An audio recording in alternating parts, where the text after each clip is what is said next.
السلام علیکم ورحمۃ اللہ وبرکاتہ۔ بسم اللہ، الحمد للہ والصلاة والسلام علی رسول اللہ وعلی آلہ وصحبہ ومن والہ۔ محترم ناظرین، حمد و صلاۃ کے بعد آج جو باتیں میں آپ کے سامنے رکھنا چاہتا ہوں اللہ کی توفیق سے، وہ وصیت اور اس کے بعض احکام و آداب کے بارے میں۔ وصیت کسے کہتے ہیں؟ وصیت کہتے ہیں، جیسا کہ اہل علم نے بیان کیا ہے، کہ کسی حق یا کسی واجب کی ادائیگی کا عہد و پیمان کرنا مرنے کے بعد، تاکہ اس حق اور اس واجب کی ادائیگی کی جا سکے مرنے کے بعد، اور مرنے سے پہلے یہ عہد و پیمان لکھنا ہے یا اپنے ورثہ کے لیے اس کو لکھ کر کے چھوڑ جانا ہے۔ وصیت کے احکام اور آداب یہ دین اسلام میں قرآن و سنت میں، قرآن اور احادیث میں بیان کیے گئے ہیں واضح طور پر۔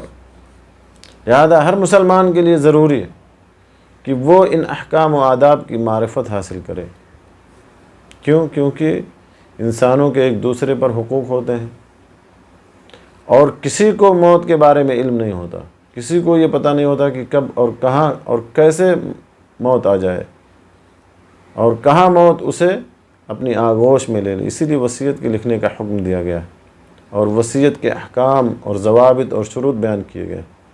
اہل علم نے بیان کیا ہے کہ وصیت کی 4 قسمیں ہیں۔ واجبی وصیت، یعنی وصیت کا لکھنا واجب ہے اگر اس کا تعلق کسی واجبی حق سے ہو اور اس کے بارے میں کوئی گواہ نہ ہو۔ اور دوسری قسم ہے مستحب وصیت، یعنی وصیت کا لکھنا مستحب ہے اگر اس کا تعلق غیر واجبی حقوق سے ہو، جیسے کہ 1/3 یا اس سے کم مال کی وصیت کرنا خیر کے کاموں کے لیے، بھلائی اور نیکی کے کاموں کے لیے۔ اور تیسری قسم ہے مباح وصیت، یعنی وصیت کا لکھنا مباح ہے اگر اس کا تعلق کسی مباح امر سے ہو، واجبی حقوق سے نہ ہو، مستحب امور سے نہ ہو، یعنی نیکی کے کاموں سے اس کا تعلق نہ ہو بلکہ کسی مباح کام سے اس کا تعلق ہو، تو وصیت کا لکھنا مباح۔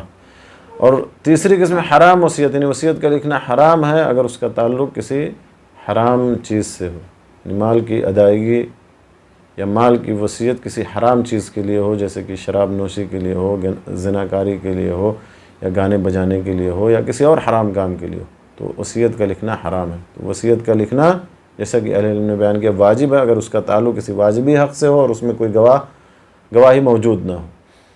وصیت کا لکھنا مستحب ہے، دوسری قسم وصیت کا لکھنا مستحب ہے اگر اس کا تعلق غیر واجبی حقوق سے ہو، اور جیسے کہ 1/3 مال کی وصیت کرنا یا اس سے کم مال کی وصیت کرنا نیکی کے کاموں کے لیے۔ اور تیسری قسم ہے وصیت کا لکھنا مباح ہے اگر اس کا تعلق کسی مباح امر سے ہو۔ اور چوتھی قسم ہے وصیت کا لکھنا حرام ہے اگر اس کا تعلق کسی حرام کام سے ہو۔ اور وصیت کے صحیح ہونے کی 3 شرطیں جیسا کہ اہل علم نے بیان کیا ہے۔ پہلی شرط یہ ہے کہ وصیت وہ مال حلال ہو جس مال میں وصیت کی جا رہی ہے۔ دوسری شرط یہ ہے کہ 1/3 مال کے تعلق سے وصیت ہو یا اس سے کم مال کی وصیت ہو، اس سے زیادہ کی نہ ہو، 1/3 مال سے زیادہ کی وصیت نہ ہو۔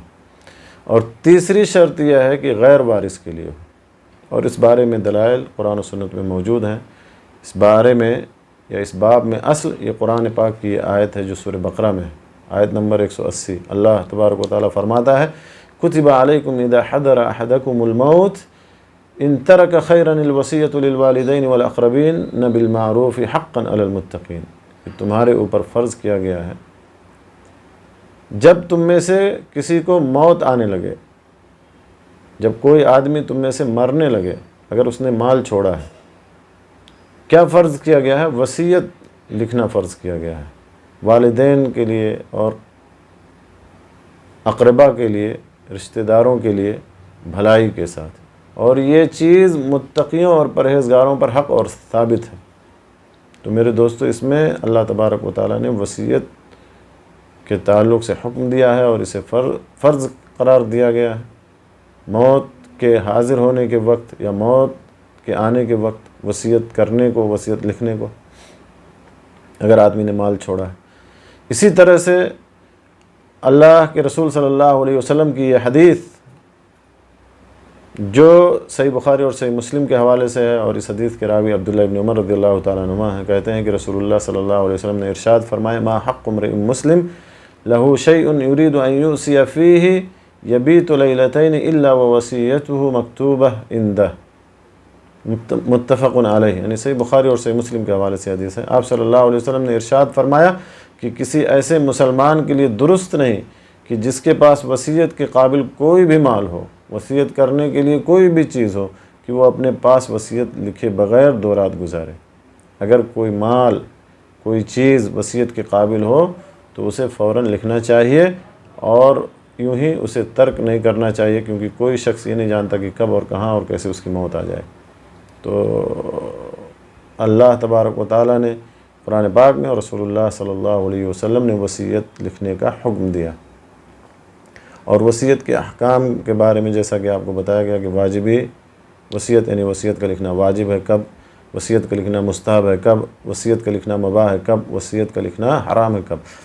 اسی طرح سے ایک اور حدیث ہے سعد بن ابی وقاص رضی اللہ تعالیٰ عنہ کی، جو صحیح بخاری اور صحیح مسلم کے حوالے سے ہے۔ وہ کہتے ہیں، فرماتے ہیں کہ آدنی رسول اللہ صلی اللہ علیہ وسلم فی حجۃ الوداع من وجع اشفیت منہ علی الموت، قلت یا رسول اللہ بلغ بی ما ترى من الوجع وانا ذو مال ولا يرثني الا ابنة لی واحدہ الی آخر الحدیث۔ یہ لمبی حدیث ہے، اور جیسا کہ میں نے آپ کو بتایا کہ سعد بن ابی وقاص رضی اللہ تعالیٰ عنہ سے یہ حدیث مروی ہے۔ وہ فرماتے ہیں، کہتے ہیں کہ رسول اللہ صلی اللہ علیہ وسلم نے حجۃ الوداع کے موقع پر میری عیادت کی، میری زیارت کی، اور اس وقت میں ایسے درد میں مبتلا تھا کہ بالکل موت کے قریب ہو گیا تھا، قریب تھا کہ میں مر جاؤں۔ میں نے کہا کہ اللہ کے رسول، مجھے جیسی تکلیف ہے آپ جانتے ہیں، آپ دیکھ رہے ہیں، اور میں مالدار آدمی ہوں۔ انہوں نے کہا کہ میں مالدار آدمی ہوں، انا ذو مال، صاحب حیثیت، صاحب مال ہوں، اور میرے پاس صرف ایک بیٹی ہے، کیا میں اپنے سارے مال کا 2/3 حصہ وصیت کر دوں، 2/3 حصہ وصیت کر دوں؟ تو آپ صلی اللہ علیہ وسلم نے فرمایا کہ نہیں، 2/3 حصہ نہیں۔ میں نے پوچھا پھر آدھے کی وصیت کر دوں، نصف حصے کی وصیت کر دوں مال کے اپنے؟ تو آپ صلی اللہ علیہ وسلم نے اس پر بھی یہی فرمایا کہ نہیں۔ میں نے پوچھا پھر 1/3 حصے کی وصیت کر دوں؟ تو آپ نے فرمایا کہ 1/3 حصے کی کر سکتے ہو، اور یہ بھی بہت ہے۔ اگر تم اپنے وارثوں کو اپنے پیچھے مالدار چھوڑو تو یہ اس سے بہتر ہے کہ انہیں محتاج چھوڑو کہ وہ لوگوں کے سامنے ہاتھ پھیلاتے پھریں۔ یعنی لوگ اپنے ورثہ کو مالدار چھوڑنا یہ اس بات سے افضل ہے کہ انہیں فقیر، محتاج چھوڑا جائے کہ وہ لوگوں کے سامنے ہاتھ پھیلائیں۔ تو نبی صلی اللہ علیہ وسلم نے اس حدیث میں 1/3 مال کے وصیت کرنے کی نصیحت کی سعد بن ابی وقاص رضی اللہ تعالیٰ عنہ کو، اس سے زیادہ نہیں، نہ تو آدھے حصے کی نہ تو 2/3 حصے کی آپ نے انہیں نصیحت کی، منع فرما دیا۔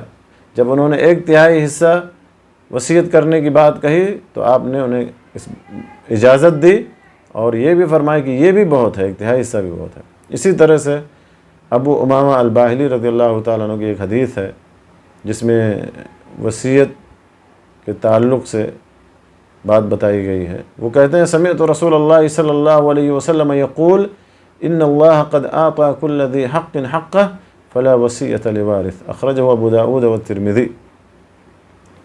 سنن ابو داود اور سنن ترمذی کے حوالے سے حدیث ہے۔ ابو امامہ الباہلی رضی اللہ تعالیٰ عنہ سے مروی ہے، وہ کہتے ہیں کہ میں نے رسول اللہ صلی اللہ علیہ وسلم کو فرماتے ہوئے سنا، بلا شبہ اللہ تعالیٰ نے ہر حق والے کو اس کا حق دے دیا ہے، ہر حق والے کو اللہ تعالیٰ نے اس کا حق دے دیا ہے، تو اب کسی وارث کے لیے وصیت نہیں ہے، فلا وصیۃ لوارث، اب کسی وارث کے لیے کوئی وصیت نہیں۔ تو جیسا کہ میں نے آپ کو بتایا کہ وصیت کے صحیح ہونے کی شرطوں میں سے ایک شرط ہے کہ وارث کے لیے وصیت نہ ہو۔ اسی طرح سے جس مال کی وصیت ہو وہ مال حلال ہو، اور دوسری چیز یہ ہے کہ 1/3 سے زیادہ نہ ہو۔ اسی طرح سے وصیت کے احکام کا ذکر ایک اور حدیث میں آیا ہے، اور یہ حدیث ام المومنین عائشہ رضی اللہ تعالیٰ عنہ سے مروی ہے، صحیح بخاری اور صحیح مسلم کے حوالے سے، وہ فرماتی ہے ان رجلا اتى النبی صلی اللہ علیہ وسلم فقال یا رسول اللہ۔ یہ حدیث جیسا کہ میں نے آپ لوگوں کو بتایا کہ صحیح بخاری اور صحیح مسلم کے حوالے سے ہے اور ام المومنین عائشہ رضی اللہ تعالیٰ عنہ سے مروی ہے۔ وہ فرماتی ہیں کہ ایک شخص رسول اللہ صلی اللہ علیہ وسلم کے پاس آیا اور اس نے عرض کیا کہ یا رسول اللہ، اس نے عرض کیا یا رسول اللہ، میری والدہ کی موت اچانک واقع ہو گئی، یعنی میری والدہ اچانک مر گئی اور کچھ وصیت نہیں کر سکیں۔ میرا خیال ہے کہ اگر انہیں گفتگو کا موقع ملتا تو وہ صدقہ کرتی، صدقہ و خیرات کرتی، تو کیا میں ان کی طرف سے خیرات کر سکتا ہوں؟ آپ صلی اللہ علیہ وسلم نے فرمایا کہ ہاں، ان کی طرف سے خیرات کرو۔ تو میرے دوستو، یہ تمام نصوص ہیں، یہ تمام دلائل ہیں جن میں وصیت کے احکام اور آداب کو بیان کیا گیا ہے۔ لہذا ہر مسلمان کے لیے ضروری ہے کہ وہ ان احکام و آداب کی معرفت حاصل کرے، اور اگر اس کے اوپر کوئی واجبی حق ہے، کسی کا قرض ہے، کسی کے تعلق سے کوئی امانت ہے، تو اس کی ضرور وصیت کر جائے یا اس کو ضرور لکھ دے، وصیت کے طور پہ تحریری شکل میں اس کو ضرور لکھ دے، کیونکہ اس سے کوئی شخص مستثنی نہیں ہے۔ ہر ایک کے ایک دوسرے پر کوئی نہ کوئی کسی نہ کسی طرح کے حقوق ہوتے ہیں، اور کوئی شخص یہ نہیں جانتا کہ کب اور کہاں کیسے اس کی موت آ جائے۔ لہذا وصیت، اسی لیے وصیت لکھنے کا حکم دیا گیا ہے۔ اور جیسا کہ آپ لوگوں کو بتایا گیا کہ وصیت کی اقسام کیا ہیں، واجبی وصیت، مستحب وصیت، مباح وصیت اور حرام وصیت۔ اور وصیت کی 3 شرطیں کہ مال حلال ہو، 1/3 سے زیادہ کی وصیت نہ ہو، اور وارث کے لیے، کسی وارث کے لیے وصیت نہ ہو، وارث کے علاوہ دوسرے کے لیے وصیت ہو۔ تو میرے دوستو، ان تمام باتوں سے پتہ چلا کہ وصیت نامہ یہ تحریری شکل میں ہونا ضروری ہے۔ انسان کو اپنے مال کا 1/3 حصہ مرنے سے قبل وصیت کرنے کی اجازت ہے، اور یہ 1/3 حصہ اس کو بہت زیادہ کہا گیا ہے، اس سے پتہ چلتا ہے کہ کم ہی ہو، 1/3 حصے سے بھی کم ہو۔ اور میت کی جانب سے صدقہ کرنا جائز ہے اگر میت نے وصیت نہ کی ہو۔ میت نے اگر کوئی، مرنے والے نے اگر کوئی وصیت نہ کی ہو تو اس کی جانب سے صدقہ کرنا جائز ہے، جیسا کہ ام المومنین عائشہ رضی اللہ تعالیٰ عنہ کی حدیث میں اس کا ذکر ہے۔ تو میرے دوستو، یہ وصیت کے تعلق سے چند باتیں تھیں، وصیت کے بعض احکام اور آداب تھے جو آپ کے سامنے بیان کیے گئے۔ قرآن کی آیت اور احادیث کی روشنی میں اللہ تبارک و تعالیٰ سے دعا ہے کہ اللہ تعالیٰ ہمیں ان احکام و آداب کی جانکاری حاصل کرنے اور ان پر عمل کرنے کی توفیق عطا فرمائے۔ آمین۔ وآخر دعوانا ان الحمد للہ رب العالمین، وصلی اللہ علی نبینا محمد وعلی آلہ وصحبہ اجمعین۔